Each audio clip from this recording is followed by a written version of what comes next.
Bonjour, ici c'est Gabriel Oleko. J'espère que tu vas bien aujourd'hui. Lisons ensemble Luc chapitre 1, verset 30 et verset 38. L'ange lui dit, « Ne crains point, Marie, car tu as trouvé grâce devant Dieu. » Marie dit, « Je suis la servante du Seigneur, qu'il me soit fait selon ta parole. » Et l'ange la quitta. La grâce demeurera toujours un mystère. On ne peut la comprendre et on ne pourra jamais la manipuler. Elle nous est accordée, et cela du fait de la décision souveraine de Dieu qui fait grâce. Marie n'a jamais rêvé qu'un jour elle serait désignée par Dieu pour être la mère de notre Seigneur et Sauveur Jésus-Christ. C'est la raison pour laquelle elle est dépassée. D'abord par l'apparition de l'ange porteur du message, car le phénomène n'est pas ordinaire. Ensuite, par le contenu du message. Une femme ordinaire est choisie par Dieu pour être la mère du Sauveur. La grâce, bibliquement parlant, est faveur imméritée que Dieu accorde à un être humain.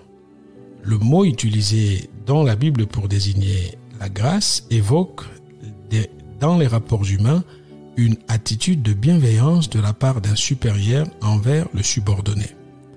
C'est pour cela que Marie, dépassant ses peurs et ses craintes liées à la nature humaine, se rend disponible pour accueillir la grâce de Dieu en disant « Je suis la servante du Seigneur, qu'il me soit fait selon ta parole. » Il est important de réaliser que la grâce repose sur la relation que Dieu a avec l'homme.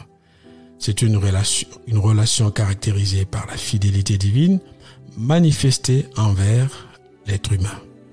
C'est pourquoi j'aimerais te rappeler que tout ce que nous avons, nous le tenons de Dieu. La santé, le mariage, le travail, les talents, les capacités, les diplômes, les enfants sont les fruits de la grâce de Dieu, car tout est grâce.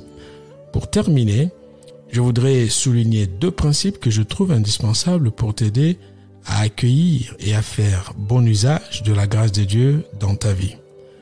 Le premier principe, n'oublie pas que Dieu est la source de tout pour le croyant. Le second principe, bien que tu sois un être limité, cependant tu es aimé et conduit par un Dieu sans limite. Accueille tout simplement ce que Dieu est sur le point de faire dans ta vie, sois disponible et crois humblement que Dieu peut tout. Je te souhaite une bonne journée. À bientôt.